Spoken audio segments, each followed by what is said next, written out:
Happy Tuesday, everybody. Welcome to another edition of Mean Streets, powered by FTN, presented by Game Plus Network. Chris Meaney here with you. Lots to get to here on this show. There are 9 games on the ice. We're going to talk some picks, some props, some goal scorers towards the end of the show. We'll also dive into the 3 stars from last night as well. Give a lot of love to Jake DeBrusk, who had a hattie last night and continues to be hot fire for the Boston Bruins. We have 6 games on the hard court. Tino's going to drop by. We will talk some NBA picks. The Mavericks and the Lakers are playing today, which I wonder which way Tino is going to go after we just chirped the heck out of the Lakers yesterday.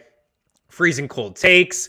LeBron diving into some of his numbers, having a really good campaign, but he needs a little bit of help, I think. We'll dive into the NBA slate, some picks, and some props, and we'll continue to break down MLB. Have a little bit of a discussion with Tino when he hops on. I don't know if you guys were following last night late on Twitter. I was following. There's really no need for me to be following Bob Nightingale's tweets. He had some ludicrous tweet last night where it's closer to midnight, nobody's moving, but we're inching closer to a deal getting, I guess, broken or agreed on. It doesn't seem like that's the case, but we will break into round 2 of the NFBC. I like a lot of players going in round 2. This is the first year in 5 years where you can get Mike Trout in the second round. Over the past few years, you haven't been able to get Mike Trout unless you had a first or second, maybe even third. Last year, I saw him go around pick 5 or 6 overall. Again, NFBC high stakes leagues, a bit of a different format.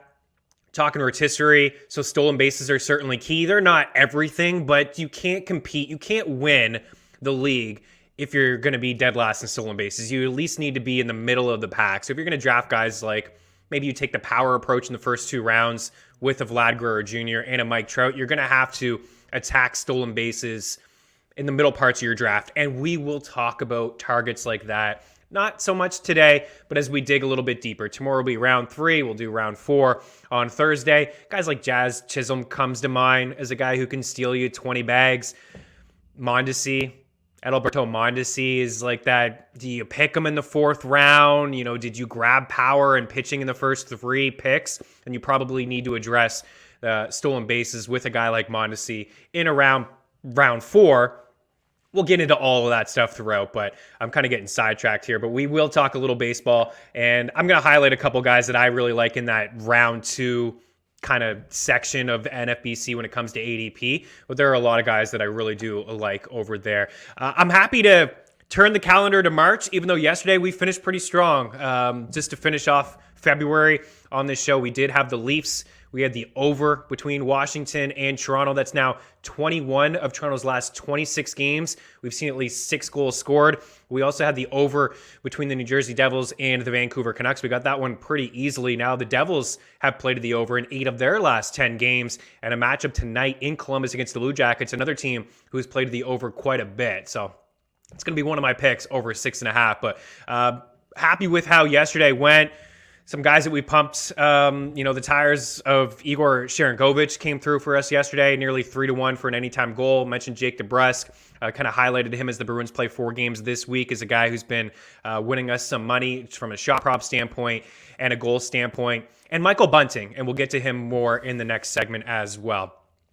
Dangle Betselli is live over at our FTN YouTube page, ftnbets.com, and broke down all 9 games with Eric Young. We called some goals, some props, just a bit of a deeper conversation when it comes to the NHL slate. But what we did on that show, we were asking people to give their best bet of the day on the ice.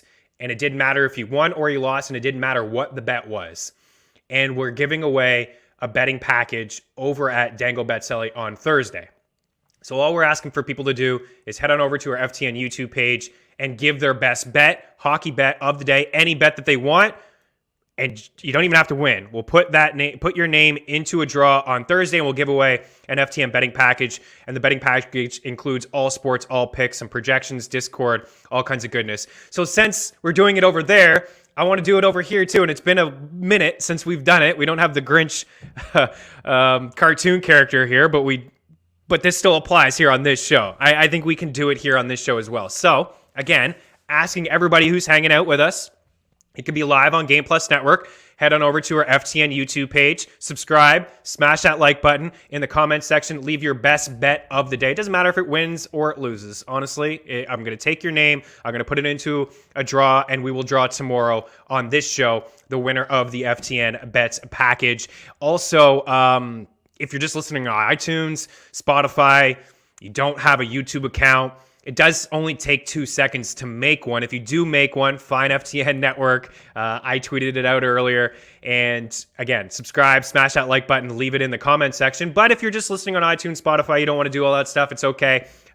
Just send an email over to meanstreetsftn@gmail.com with your best bet of the day. I already have a couple from Dango Betselli in there. It could be any sport, hockey, basketball, college, whatever you want to do. It could be anything that you want.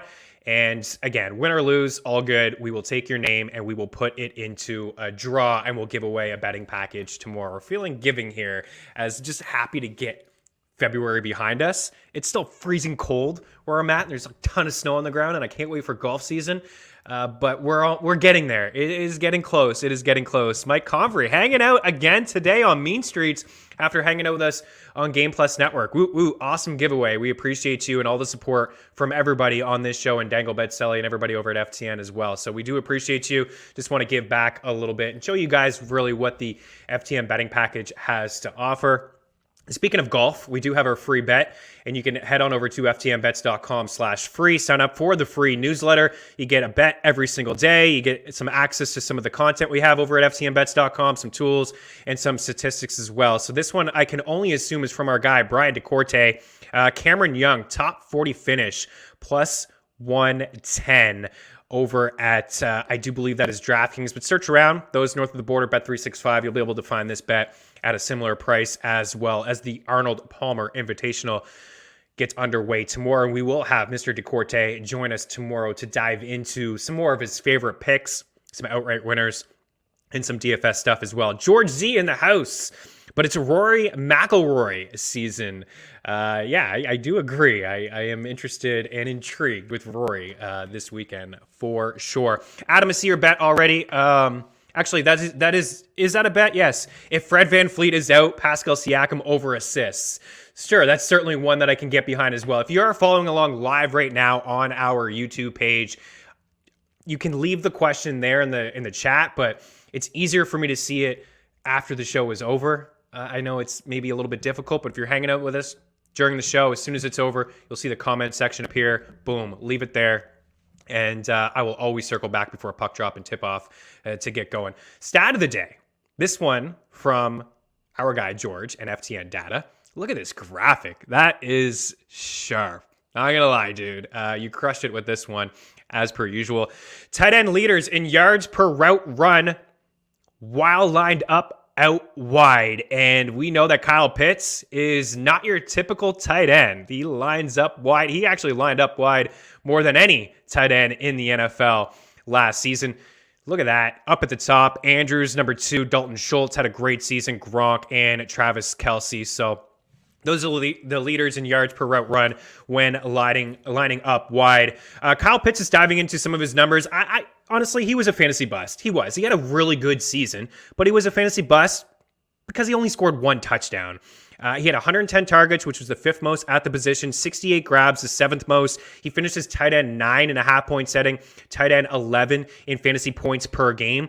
Just over 1,000 yards is a really good season for a tight end, 1,026 yards. He was just shy of breaking the most yards ever for a rookie tight end, which is held still by Mike Ditka, who had 1,076 yards in 1961. So he was pretty close to that. And for Kyle Pitts, he only had 1 touchdown, and it happened in London.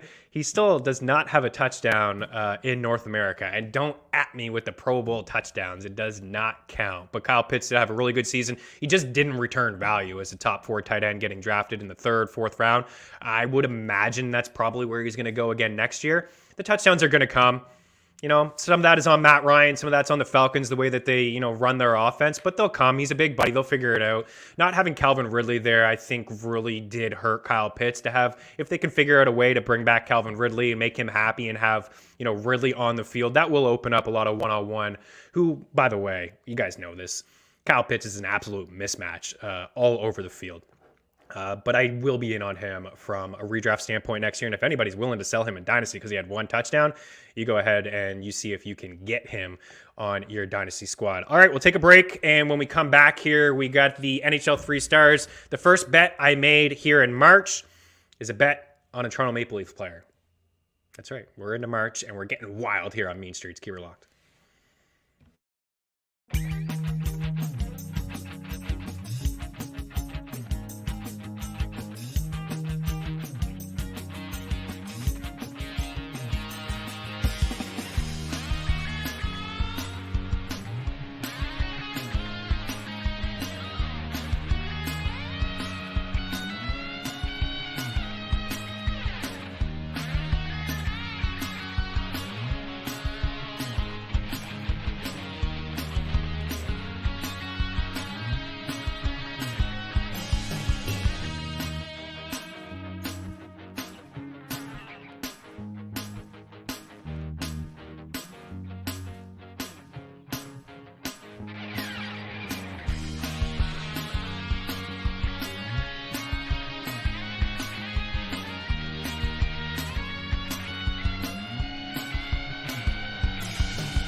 Welcome back into Mean Streets here live on Game Plus Network. Here are your 3 stars on the ice last night. There are a lot of different ways I could have gone here, but I wanted to lead, of course, with Jake DeBrusk, who had a heck of a game last night. This is somebody we've really been on here at FTN over the past week and a half or so.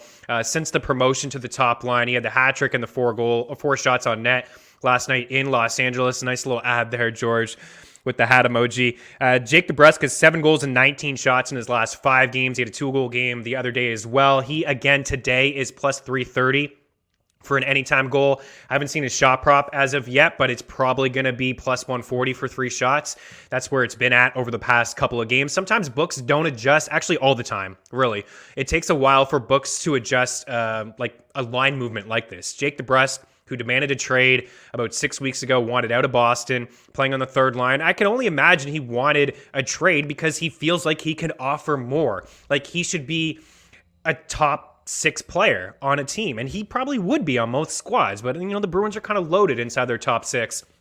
I don't know if they put him up there to showcase him, just make him happy. I guess now would be the time to trade him, right? We talk about this all the time in season long. You sell high, you buy low. I would imagine the same sort of thing works in the NHL. Like his stock is absolutely rising. I'm sure people are calling, like Jake DeBrusk clearly can score goals.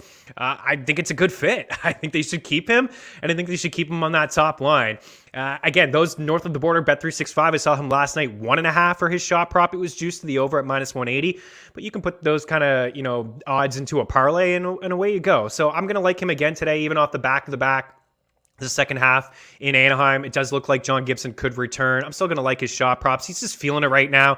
I saw an FTN subscriber or follower last night had the first goal for him last night at 20-1. He, again, is 20-1 to score first here today. He did it really early, I believe, first shift last night. That stuff is, not going to happen. It's really hard to nail first-time goal scorers, but if you could, you put 0.25 units down, all of a sudden you hit one of those and away you go, and you're having yourself hopefully a pretty good day. It's a decent way to kind of start with a small sprinkle, and you nail, maybe you go 3 or 4 first-time goal scorers, you hit one of them, and it should be a profitable night for you. But for Jake DeBrusk, he's still hanging around season-long leagues. His ownership is right around 20%. When we talked about him yesterday as a pickup in Week 19 as one of, I think, 7 or 8 teams that play 4 games this week, the Bruins being one of those teams, his ownership was around 15%. So he has jumped up considerably over the last 24 hours, as he should. I would ride this out, and you could sell high if you want. Even if you don't feel like he's going to continue this, pick him up and sell high to somebody who does feel like that he could continue this. It's kind of the way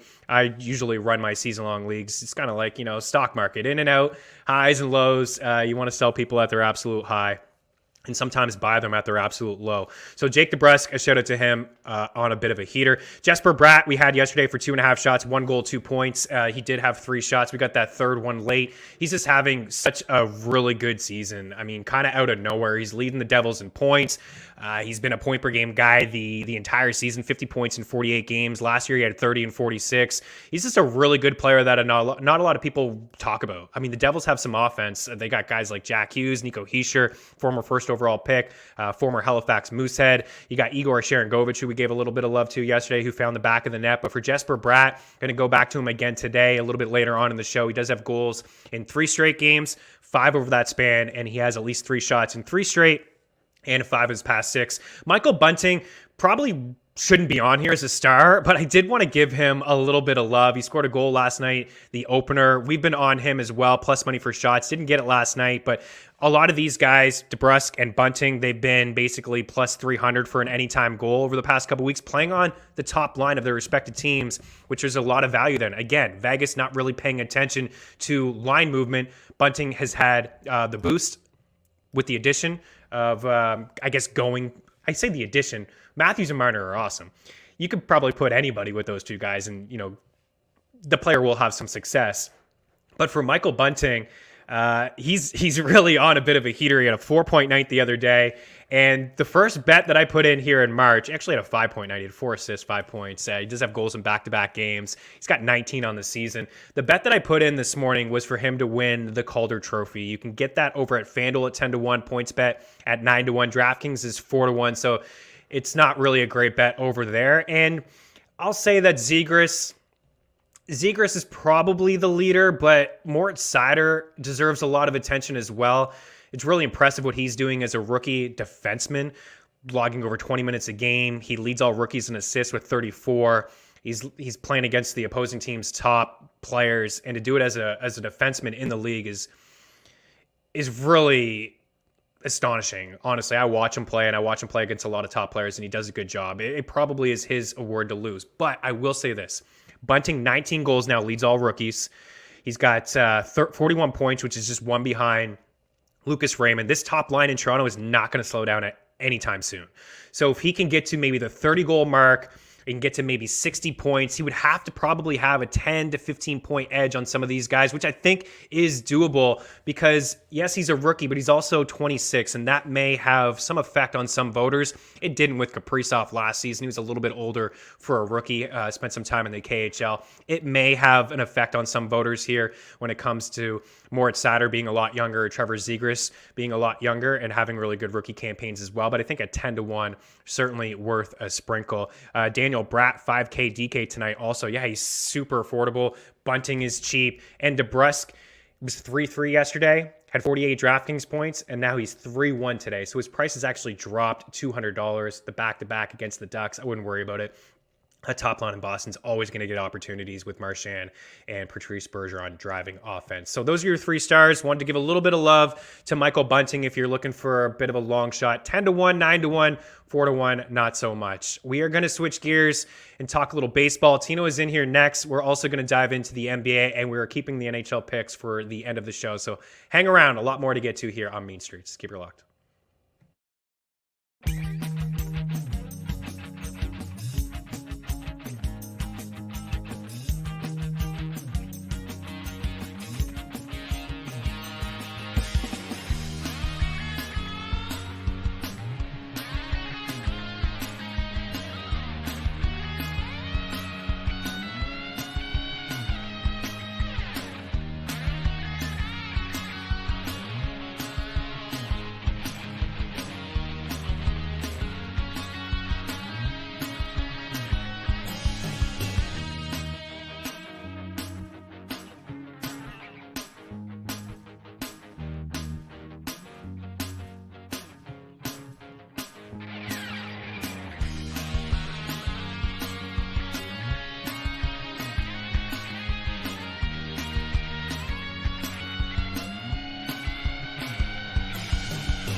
Tino Rodriguez _ in the house. Mean Streets live on Game Plus Network. Those hanging out with us live on our FTN YouTube page. Any questions for Mr. Tino? Now is the time. We'll get into some basketball stuff with you in a little bit. One thing before we get in, welcome in. We love you here on this show. One thing I just saw that was tweeted because we were talking hockey a little bit.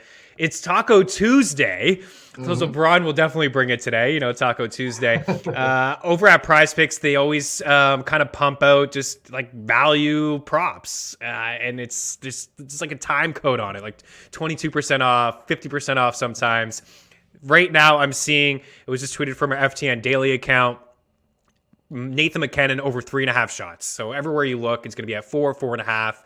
Nathan MacKinnon, 3.5 shots. He had 14 shots on goal over the weekend in a game. 14. It's not the most ever. Ray Bourque has the most ever in a game. A defenseman for the Bruins in 91 had 19. But this is an opportunity to get in. You got the free pick tracker over at ftndaily.com. Use the promo code FTN 100%. First deposit match of up to $100 on a Taco Tuesday. Before we get into some baseball and some NBA, were you up all night following Mr. Nightingale's tweets? Does anybody ever take him serious? I really saw a lot of people go after him able to go. Night. I could go to bed because I saw Bob Nightingale tweeting as much as he did. I sent it to you guys. I was like, kiss of death. We can go to bed. Deal's not getting done today. And so, yeah, he was the only one actively tweeting. You called it out. It's like he's actively tweeting. I don't really see anyone else. And I was like, that makes matters worse. Also, I'm not the hockey expert, but I've been on the Canadians, and they're winning again today. That's a pick that I think EY gave on Dangle Bet. I'm riding it. I know nothing about it. I just know they're the hottest team in hockey right now. Last time I looked, they had 9 wins. Here we are with 13. And so let's just keep the train going, man. I'm not willing to get off. I know they're plus money on the money nearly line, plus 200. Yeah. I'd probably take a puck line. I told you my favorite play is Canadians plus money puck line. I take it every time. You tell me not to do it because of empty netters, but it's just so enticing. It's so enticing until they put some respect on their name. So that's my only hockey pick. It's probably going to be a winner too because I know nothing about it. And I think that's just the way these things go. You could get them on the puck line not to lose by 2 at minus 130. Yeah, I mean, Eric gave us some good points. They definitely are playing a lot better. I've just seen the effort there. This team wasn't trying a month ago. Now they're trying. The effort's there. They're having some fun. And they do have the Jets number, so it's not a bad little pick. This was my favorite tweet last night from Bob Nightingale. So this was at 1 a.m., I guess, my time. So right at midnight Eastern. It's now midnight, and no one is moving as the two sides move ever so closer.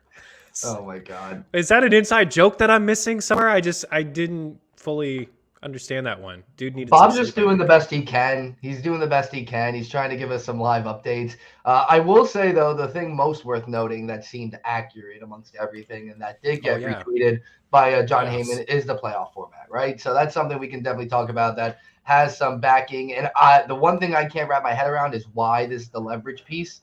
It seems that 14 teams is what the MLB wants. The PA is able to nudge to 12. Looks like it's changing either way.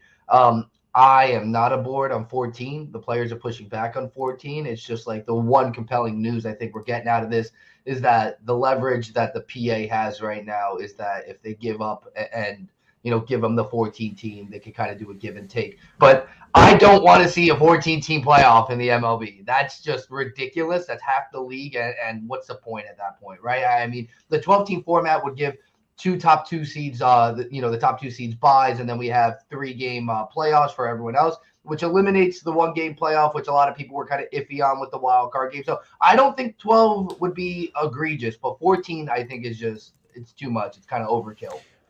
Yeah, it's too much. I think that's what's unique about baseball. I know some people kind of laugh at the NBA and the NHL where half the league makes the playoffs, over half in some instances. Yeah. I'd like the fact that they're going to 12. I do like that. 14 would be too much. 12 I think is cool. I mean, I feel like they rushed the playoffs. I would also like to see a 4-7 in the opening wildcard round. I don't want to see 3-5. I agree with Cash, manager of the Braves, when he says, listen, we won over 100 games and we're bouncing 3 games. Like, yes, take care of business in the playoffs, but it shouldn't be a 3-5 especially for a team that wins that much. Jock, I'm glad you brought it up. I have it here as well. Jock Peterson tweets last night were pretty gold. This is the one that I do have. Official will play 162 games, 7 innings each. 32 teams make the playoffs, and everyone gets a participation trophy. So yeah, he was pretty ticked off last night, to say the least. But I do like that 12. I think we have a couple things, right? The universal DH we know. Yep. And then another playoff team each. And then obviously the lottery, they're going to, increase fair play. They're going to make a draft lottery, which I don't necessarily love because infamously, I know we're not talking NBA yet, but Stephen A. Smith, I don't know if you saw this as a tweet going around. Jalen Rose said that he told Stephen A. Smith that if the Knicks wanted John Moran, they should have lost more games. But the Knicks lost more games than the Grizzlies. But because of the NBA lottery, they ended up one pick before him, infamously when Zion, John, and RJ went. So just great. That's the lottery system in a nutshell, right? Lose more games. No, that's what the lottery's there for. Stephen A. That doesn't feel like he pays attention, man. Like, I don't know. Somebody does his research. He mails it in every day. Just says whatever the heck he wants to say without any facts or anything at all. Let's get into round 2. NFBC MLB ADP. Yesterday we talked about the first round and we highlighted Bo Bichette as the only player in baseball to hit 290, have 20 plus homers, 20 plus stolen bases, and contribute with runs and RBIs as well. So Devers is on average so this really isn't officially ADP. It's pretty close. Like, for example, Mike Trout, 14th here. His ADP is like 15.5. This is just really lined up in order of the ADP, not officially the pick. Not to confuse you guys, but this is really the order on average that these guys are getting drafted, all of them in the second round. And this from the month of February. So Devers is up at the top. Third base is really, really weak. If you can attack the position early, I think you should. Mike Trout in there. Again, I said off the top, this is the first time I can remember since his rookie campaign. Well, rookie year, he just was a waiver wire pickup. He wasn't drafted. Mookie Betts in there as well. Another guy who's been a first-round pick over the past couple years. Luis Robert, OZZIE, ALBIES. And then we get into the pitchers here. Walker Buehler. You got Max Scherzer there. Freddie Freeman sandwiched between. You got the asterisk there because he is officially a free agent. Manny Machado, Brendan Woodruff, Zach Wheeler, and Jacob deGrom. First of all, I just want to say that Jacob deGrom, if you're getting him at the end of the second, is a terrific value with a ton of upside. In the Great Baseball Invitational draft that I am taking part in, it's a slow draft. He went, I believe, pick 15. So the end of the first, I think he was the third pitcher off the board. So a lot of people, I guess you're worried about the injuries, but you also know the upside is tremendous. I would have him ranked ahead of Wheeler, Woodruff, maybe even Scherzer too. I think the one guy that I do have some concerns on this list, and it's not because he's a Met, Tino. I would have the concerns if he was with the Nationals or even if he stuck around with the Dodgers, is Max Scherzer. He's just getting a little bit older. We've seen some back injuries pop up for him over the past couple of years. He's the one guy that I have some concerns with here. But for the most part, I like everybody on this list. Yeah, and I think with Scherzer, the reason the Mets signed him, it's a marathon, not a sprint. Their aspirations to get to the playoffs. So, I think the injuries will come up with him, but hopefully nothing significant, and he does make it to the postseason. I've said this forever, and I've had to, eat crow about it because I kind of talked down on Max Scherzer because he's been compared to Jacob deGrom his entire career and has to go over him. And you kind of have to pick your poison with him in order to pick a Cy Young. And, you don't want to tear down two great pitchers, but that's kind of what the system does. I do want to mention, though, that on that list, although Rafael Devers is on there, I'm going to hit something that goes to George's heartstrings instead and talk about Mookie Betts. I didn't realize Mookie Betts had a career worst year last year. I mean, just very uncharacteristic of him. And especially in that format, you talked about hits, strikeouts, hits, stolen bases. You don't want a guy who's going to strike out a lot. This is Mookie Betts in a nutshell. We're talking about a 20-plus steal guy. He's going to hit for average 300 hitter, lifetime 296 hitter. Hits in an amazing Dodgers lineup. Guy plays every position. I know he's probably only outfield eligibility, but they'll put him at second. They'll put him everywhere. He really can go anywhere. And I didn't realize, batted 264 last year with the Dodgers. His numbers very underwhelming. 23 bombs, but only 58 RBIs in 122 games. Just kind of gross numbers, not very Mookie Betts numbers. And so maybe that's why he is where he is. And, if this trend continues, maybe you're taking him too high. But for me, my antennas immediately go up and see an MVP on a down year that I think you could probably buy in the second round here. that may be versatile and is probably fit perfectly for this format. The biggest thing is those stolen bases you talked about. Only he's hit double digits the 2 years he's been with the Dodgers. Obviously, the 1 year was a shortened year, but 10 steals in both. I think, there is room for him to get back to where he was with Boston, getting 20 plus. So in that format, especially, I really do like and have interest in Mookie Betts. George with the Grinch smile. Is that true? Crazy that Mookie, Brock Holt, and Benny still train together in the offseason? I suppose that could be true. Is Benintendi still with the Royals? Yes, I believe he is, unless he moved on. So he was a free agent. Maybe he didn't go anywhere just yet. Maybe didn't sign yet. Could look that up in a second. He had a pretty decent bounce back campaign. I was expecting a little bit more from Benintendi. He had the really good season when they won the World Series. He kind of touched all categories, hit for average, double-digit stolen bases. It looked like maybe some power was going to creep into his game. Kansas City's not the spot for somebody with power, but I agree with you on Mookie. There were three guys I really wanted to bring up here. Of course, selfishly, Mike Trout, but Mookie Betts, yeah, man, like that last year is going to be the outlier. He had a career high strikeout rate. It's not even high, but at 15.6%, it's a career high for him. Usually is a guy's in the 12 or 13 range. The average you alluded to, 264. He did have a double-digit walk rate, which is solid. He's still giving you stolen bases. So if you grab somebody at the top, maybe it's a pitcher in the first round or a power bat like a Vlad, and if you were able to pair him up with Mookie, I think that's great. He's a guy that maybe he won't get to 30 homers. I know most projections have him at 30 over at Fangraphs, and our guy Vlad has him flirting with 30 as well. But even if he only hits 20, 25, and gives you double-digit stolen bases, checks in with 100-plus runs in that lineup, 80-plus RBI, hits for average, gets back to his career mark. Like, what's he, a 296 career hitter? Yeah, he gets back and to he's like even a 40 doubles guy. I would rather sign up for that. Like, I'm not drafting Mookie Betts to get 30 home runs. Like, if you're going in for that, I think you're trying to get Mookie for the wrong reasons, because I'd still try to look for power later in the draft. I think you're getting him for all the sustainability in every other category. Gap to gap, stolen bases, runs, walks, low strikeouts. Like, those are the things, especially in fantasy baseball, that gotta pique your interest. For sure. Yeah. As for Mike Trout, we've talked so much about stolen bases here. Adam says Benny's still in the Royals, deal through 2023. We appreciate that, Adam. For Mike Trout, Mike says it too. In the second round, never thought he would see the day. Maybe this is the start of the decline. We see some, pool hosts and Miggy. I mean, it happens fast, but I still think even if he's going to steal one or two bags, and he only has 3 stolen bases over the last 2 years, heck, he only has 13 since 2019. Injuries have been a concern. He missed basically an entire season with that calf injury. I think he could have came back. He had a setback, but the Angels were completely out of it anyways. I think even if, this entire offseason, where you get Mike Trout in the second round, like nobody should be shocked if he finishes the best player in baseball. So I think it's a risk that you could certainly take. Again, don't expect any stolen bases. It's not going to creep back into his game. But when he's healthy, I still think he's on top. Right? He broke his. He hurt his calf. He hurt his calf. He tore his thumb a couple of years ago, sliding into. Yeah. So there's been a couple injuries that have popped up for him lately, which is going to happen. Maybe he DHs more. Maybe they have Marsh in the center field and he DHs more. That's certainly a possibility. But I think you get a guy like Mike Trout in the second round, I'm going to pull the trigger every time. This is a random talking point. Go ahead, I know you got a guy. Adam mentioned he'd love to see Nelly Cruz with the Cardinals and the DH. Just because you mentioned his name with the rule change, wouldn't you love to see Albert back in St. Louis and get some DH reps with the Cardinals? I don't know where he's going to go. I know he was, on the coattails of the Dodgers on the bench last year, and Albert was just there, just to fill up that roster.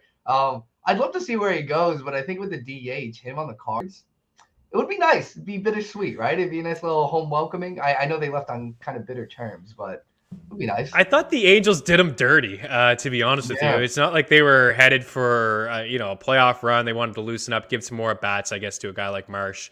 And Ohtani, they just couldn't figure out Ohtani and Walsh. They had DH. Ohtani's got a DH, really. And so where do you put Pujols if you want to play Walsh? So it was tough, but I still think he has a little bit more to offer. And he said himself that he has more to offer as well. So I think he'll land somewhere. It would be interesting if it was St. Louis, but if it was a nice ballpark for him as a platoon guy, I think he could be at least all right in the DFS community. Let's give some love to Luis Robert. Robert, we've talked a lot about here over the past week and a half. So the statistics, he was limited to 68 games, only 296 plate appearances. Slash line is great. The walk rate wasn't there in year 2. Year 1, a little bit more walks. You'd like to see the on-base percentage climb up a little bit. I liked when he was moved near the top of the order, getting on base and setting the table for some of the power hitters behind him. 13 bombs, 42 runs, 43 RBI, 6 stolen bases. So you saw the ADP of 17. He's the 7th outfielder off the board, not including Fernando Tatis Jr., who does have outfield eligibility over at NFBC, but I just view him as a shortstop. And you see the line there of slashing is one thing I do want to say is even though he was limited, out of all the players in the second half with at least 190 plate appearances, he led baseball with a 350 average. Unsustainable, but I do believe that he is a 300 hitter. I think he can touch all categories for you, including double-digit stolen bases. I think he can get to 30 home runs. I think if he's hitting near the top of the lineup, he's going to flirt with 100 runs as well. It was Soto who led everybody in baseball with a 348 average. He had 322 plate appearances. Your boy Starling Marte in there inside the top 5. Trey Turner and Bryce Harper, really good second halves. But Luis Robert, even though he didn't have all the plate appearances, and he's probably somewhere in between the first month of last season and the final month of last season, I do believe he's a terrific second-round target. And if you could pair him up with a Vlad or Ronald Acuna Jr., which I've seen from some people, I think you are well on your way. I think he's going to have a heck of a season. And Mike is a White Sox fan. We can just do a whole hour about Luba. We talked about him last week. Mike is 70-1, a little sprinkle to lead the bigs and homers. I don't think he gets there, but I do believe he's an absolute baller. I think the bar is set like Trout, Tatis. I see people compare Tatis to Trout. I see a lot of comparisons with Luis Robert when it comes to Mike Trout as well, as a guy early on in his career that I think is going to do everything. If we're going to do comparisons for Luis Robert, I got to just say, especially for the Cuban in him, Yoenis Cespedes, he gives me gigantic vibes. Big arm in the outfield, kind of loosey-goosey, but has it if he needs it. And just like, we're going to wait. And then the blink of an eye, he's going to have a 35 home run RBI, 100 RBI season. And, he's going to hit that peak. And so it's a matter of when with Luis Robert. I really do. The talent's all there. You just got to put it together, stay on the field. But the talent just jumps off the page. And just, Adam says it, and we can do an hour on the White Sox. I mean, we're suckers for the White Sox here, aren't right? we? We feel we're a little hesitant about them in the postseason. They always find a way to lose, but I think they're continuing to build. I love the bullpen. I like the rotation. I like a lot of these young players. I think they win the division. I think they get in the playoffs again. And I love Eloy Jimenez. I think he's phenomenal. Another great player as well. 30-1 to lead the bigs and homers. And I think he has the potential to get to 40 this year, where it may take Robert a couple of years. We got to get out of here. We talked a lot of baseball for a league where we don't even know if the season's going to be here on opening day. We're optimistic. I keep saying it. We're optimistic. We'll break and we will talk NBA. A little Lakers and Mavs talk here next on Mean Streets.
You're watching Mean Streets here on Game Plus Network. Chris Meaney and Tino Rodriguez here with you. I totally agree with Adam LaRusso. What is the guy, like pushing 80, 77? I mean, good on him to be still hanging around Major League Baseball. He knows a lot about the game, but the game is kind of changing a little bit. I didn't like that signing from day one. I think he needs to go for them to reach their maximum upside. And then he got in trouble immediately after they signed him, right? He got in trouble with the law. But that's not what we're here for. We're talking NBA now, right? Let's switch gears to talk NBA. Here's the 3 stars from last night. Scotty Barnes, you get the case of bats. You were triggered last night, no doubt, betting on the Raptors, and they they play the Nets and they go off. Scotty Barnes had a really big day, 28 points, 16 boards, 4 assists, and led everybody yesterday in steals with 5. We had Shea here, Canadian. Shout out to the boy, 37 points, 7 boards, and 10 assists. He's been back here in the lineup for a couple games, so he's owned everywhere. You're not going to get these guys on the waiver wire, but for SGA, if you do play a little fantasy basketball, a little season long there, you got to be happy with the return from SGA, as he's just, I mean, he is, I think, a phenomenal player playing on a bad team, but a guy that can really bring it. He's got 30-plus points in his 3 games since returning. He's got 20 dimes over that span as well. But, I mean, the spotlight goes to Ja Morant. This guy is he the funnest basketball player to watch right now? Like, honestly, I know we talk Curry and give a little bit of love to LeBron, and DeRozan is crushing it. Joker's awesome, and Embiid is killing it. But what Ja Morant is doing every single day, Tino, I mean, it seems like a highlight reel. He's a walking highlight reel, man, is what he is. 52 points yesterday. He had 4 threes.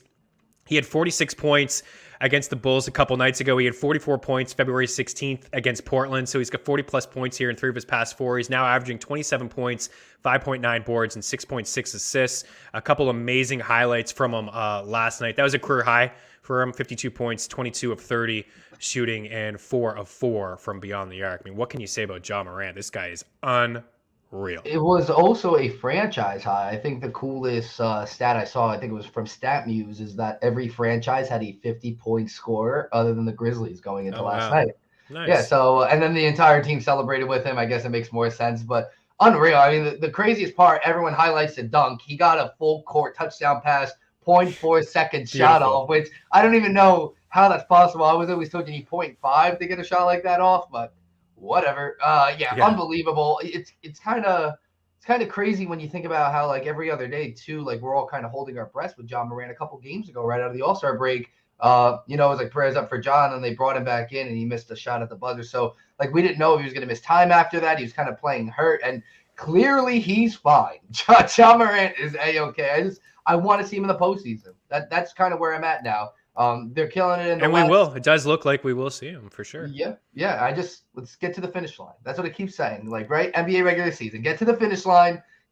I want to see my man do good. So we can get into some NBA picks here. Hand up. I tried to suspend myself, not retire. Meaney said, you're not suspended. I said, I'm suspending myself. First 0-3 NBA picks night on the show in a very long time. And, I was thinking maybe I need a break, and we will have a break coming up soon, but I got to finish out strong, and I got to give the people some picks. So we can start with Mavericks-Lakers. I thought it was a little interesting for me to see that so Luka Doncic is under in points. It's 31.5 right now. That's just the book I was looking at Barstool Sportsbook. I don't know where it is elsewhere. He's never gone over that total against the Los Angeles Lakers. I think that's super high too, 31.5 points. Yeah. If you really want to get down with something, and I mentioned it's incoming, he's only had a triple-double once against him, but plus 225 is what I'm looking at for a triple-double for Luka. Although he's only gone over it once and it was in an overtime game, he's inched this line. He's had double-doubles and gotten close to a triple-double, like 1 assist, 1 rebound away every time he's played them. So if you really want to get down with Luka props, I'd probably stay away from the over 31.5 points, even though he'll probably explode because he hasn't played the Lakers all season and, big primetime game on TNT. I just think triple-double is probably the way I would get down. And then I mentioned to you I do like the Lakers plus 5.5 because the Mavs do only beat good teams, but really it's because the Lakers are super just weird. Obviously, they're terrible. LeBron's still going to play. He's day-to-day. If LeBron doesn't play, it's a no-brainer. The Mavs are going to win. But they won the last time they played in Dallas. Luka did not play, and that was a 3-point game. The 5.5 just makes sense to me. The NBA doesn't make sense. So coming from a guy who lost 3 in a row, if you don't like my take on that, listen to my best bets instead. And my best bets from that game are going to be actually the Luka triple-double. And then I'm going to move forward to some player props because I don't want to stay on sides because it's impossible to do in the NBA. And some of my best bets, I'm going to go Andrew Wiggins over 2.5 threes and plus money. I'm also going to take Trae Young over 2.5 threes. And here's why. Both these guys, the reasons are the same. Trae Young against the Celtics here is averaging 9 3-point attempts per game against them. 2.5 seems a bit high. He actually has only gone over that total the one time, I believe. But if the attempts are going to be there, I want to ride with it. I think the Atlanta Hawks has had good success against the Celtics this season. And it's just something I'll get down with. But in terms of Andrew Wiggins, revenge game against the Minnesota Timberwolves, he's gone over this total 2 out of the 3 times he's played them. And in plus money, without Clay, without everyone else, and with the Warriors being as, poor as they are right now, I think that's a nice little bet I want to get down with. Then I'm also going to go over to Isaiah Stewart double-double. He's playing the Washington Wizards. I love the Wizards to cover -3.5. But again, I'm going to give you a side, but I'm also going to give you some plus money plays that we could probably profit on because I got to make some money back for the people. He's plus 225 for a double-double. 2 times he's played, he's hit the double-double mark, and he's fell 1 rebound short. I think the Wizards win this, but I think Isaiah Stewart is in a great spot to repeat what he's done and continue his success against the Washington Wizards. And again, I do love the Wizards to cover -3.5. They've beaten and handled the Detroit Pistons both times they've played them this season. They won by double digits the last time they played in Detroit. And then I'm going to end with the Golden State Warriors. And lastly, I have one more for the people. No, we don't actually. Golden State Warriors. That was my last. Golden State Warriors. That's it. Yeah. Finishing strong. I like it. I love it. I also like what Adam's saying too. We just don't have any official news on Fred VanVleet. But if he's out like Gary Trent, I'm seeing 18.5 points as well as something that I certainly do like. Tino, the whole bloody case, pal, is yours. Tino over 6 Labatt's -350. Yes. I love the picks, dude. You're going to bounce back. It's one bad night. Are you kidding me? You've been crushing it for us. We're going to break, and we got some NHL picks to wrap up Mean Streets. Don't go anywhere.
Welcome back in here to Mean Streets Live on Game Plus Network. We're going to switch gears, talk a little hockey here to round out the show in the final 2 segments. Let's start with some shot props in the NHL.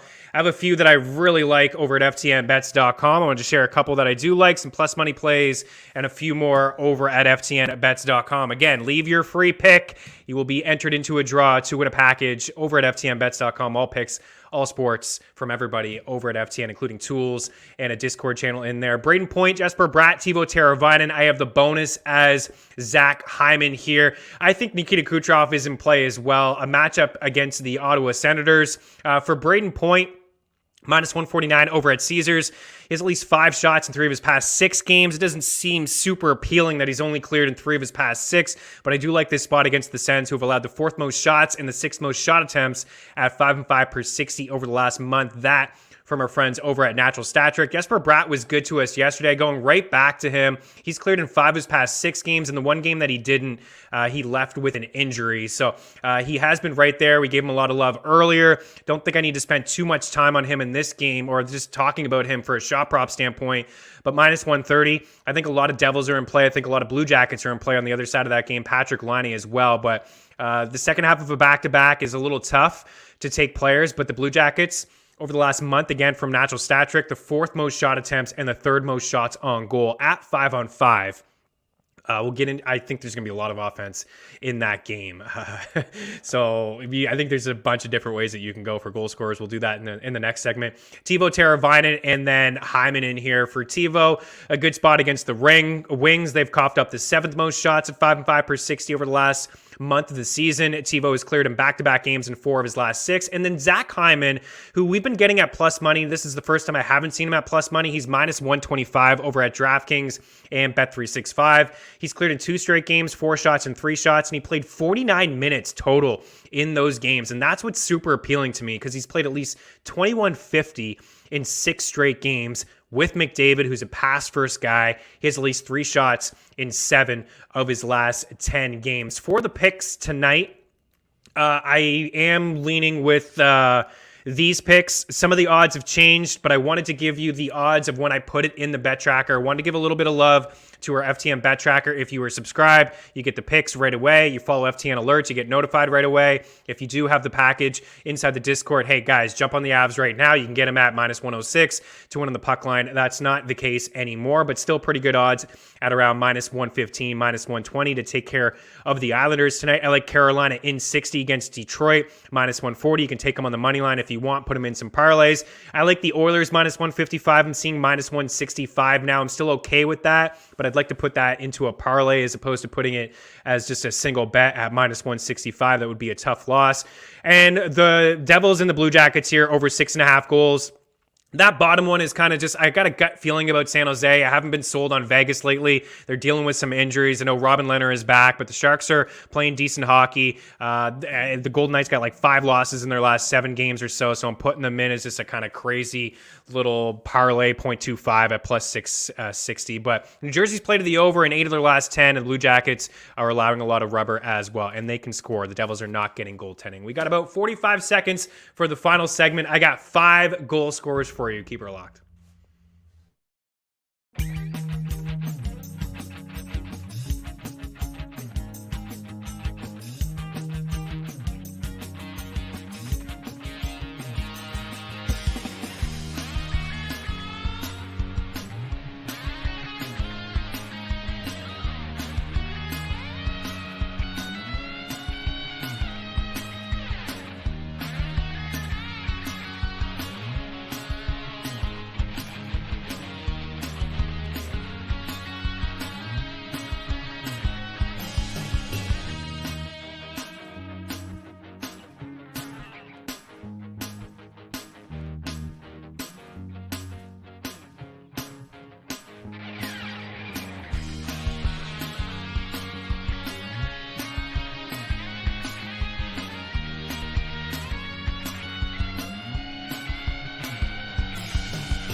Welcome back in one final time. These are the goal scorers that I have for tonight. Kucherov, I think you can go to Kucherov or Point. Kucherov actually has better odds at +140. Kucherov's around, or Point's around +120. Patrick Laine, Jesper Bratt. Honestly, I like Sharangovich. I like a lot of goals. I think we're going to see at least 7 in that Columbus and New Jersey game. So Bratt at +250. I think Jack Hughes and also my guy Sharangovich at nearly 3-1. Teuvo Teravainen, other side, Svechnikov if you wanted. And let's ride this thing out with Jake DeBrusk. Why not? At +333. Those are the 5 goal scorers that I like. You can take my singles. You can round robin it.